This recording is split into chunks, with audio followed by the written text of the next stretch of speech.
Hey there guys, it's John and Mike from brew-dudes.com, and we're continuing our journey into sour beers. This is Mike's sour beer, at least where it is right now in its journey to becoming truly sour. Is this your Flanders Red? This is my, we're going to call this the failed Flanders Red at this point. Failed Flanders Red. But man, it's so close right now. Well, why are you calling it failed? Well, it's not sour. Not yet. It's not going to go. It's not going to sour. It's not? Well, first of all, it is super brilliantly clear. It's been sitting back there in a carboy for 6 months now. Uh-huh. The problem is this, is that I brewed this, it's just standard Flanders Red. I think I copied like a Jamil Zainasheff recipe. I'm loving the color of it. I think it came out exactly how I'd want it to be. But the thing, so the yeast, when I brewed it, I was going to just pitch a package of Rosalaire from Y Yeast. But as the boil was going outside, I'm hunting around for my package of Rosalaire, and I can't find it. I think we talked about this once before. I can't find it. Finally, I said, there's no way it's in the freezer. But I look in the freezer, there it is, it's frozen. I was like, oh, what am I going to do? So what I did, and I did a quick research online, and some people did talk about having some success with frozen Y Yeast packs. So I thawed it out quickly, as fast as I could, because that's good for the thing. That's part of my biotech lifestyle. But I also had a jar of Saison with Brettanomyces, a Saison yeast with Brettanomyces in it from the big brew 2 years ago that we did. Or a year, you know, that I still had a jar of that I collected. So I figured, okay, that's my backup. So what I did is I pitched a big wad of that. I mean, I pitched the whole half of a mason jar of that Saison yeast in there, and I put the smack pack in there, thinking, all right, the Saison will go to town, and if anything, at least maybe it'll ferment, and if there's anything in the Rosalaire, it'll eventually come to life, and over the span of 6 months to a year, I'll get some sourness.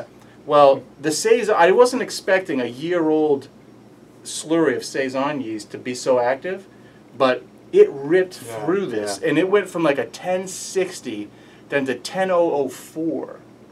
So there's like almost nothing left in here for whatever. So this is where it stands right now. I transferred it to the other carboy. I put some oak in there.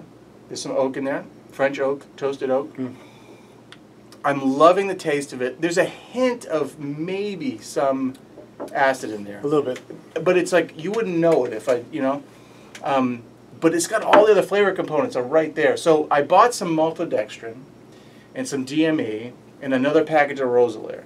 And I was trying to decide if I wanted to make like a concentrated starter wort with that, put it in the beer, add the Rosalaire, and give it another 6 months and see what happens.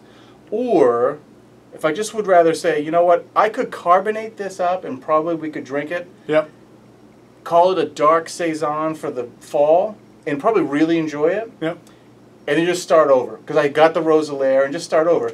I've never been one for chasing bad beer for good. And this isn't bad. I don't think this is bad. You can talk about what you think about it, but from a technique standpoint, I'm just not sure if I want to try to rescue it or if I just want to drink it. This is your plan. Okay, here's the plan. You split it. We do, plan A is to carb it up and we enjoy it this fall. Plan B is to save half of it and try to blend it with something. That's a good idea. Because I'm here for you. Because then that would actually afford you. Because it's not Brew Dude, it's Brew Dude. Oh, that's right, that's right. Because I actually have, I could use one of my 3-gallon carboys, and I give you more headspace. I could actually add more. Ta-da! Hey, that's a good idea. You should follow. There's a great blog out there, brew-dudes.com. You should. They got great advice. So why don't you do that? Because I'm actually looking forward to. So what do you think? How do you think it tastes like? I think that, like you said, a dark Saison. It's because there is a little bit of tartness. There's a little bit of like cherry in there. There's the vanilla. I mean, it's phenomenal. And I think you're getting vanilla from the oak. Yeah, now it's warmed up a little bit. The vanilla is just. So I think you should carb it up and then leave it around, you know, room temperature. Like in the fall, it'll be you know, in the 60s or high 50s or something like that. And I think that'd be incredible. I wonder if I should throw the Rosalaire pack into like a starter just to try to build up the numbers and get it strong before I pitch it in, just to maybe I can get lucky and speed up the process a little bit that way. I don't know. If anybody has ideas on that, definitely leave some comments. Yeah. But I think it's off to a really good start, and I like the idea of splitting the batch, because I think it'd be really cool to see what this tastes like, perfectly chilled, perfectly carbonated, and just drink it. Exactly. That's what it's all about anyways, drinking it. Yeah, so, well, yeah. And that's why I'm not really digging these sour beers, because... Yeah. The thing, there was Brett in this too, like, so I mean, some of that is that fruity character might be coming from the Brett that was in that saison. Yeah, I mean, it's the body is definitely thinned out big time.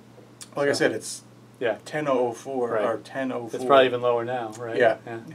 So, all right, well, that's the plan. That's the plan. We got a plan. Stay tuned. Yeah, watch for this video in another 2 years. We'll be mixing, blending right here on set, and and drinking that.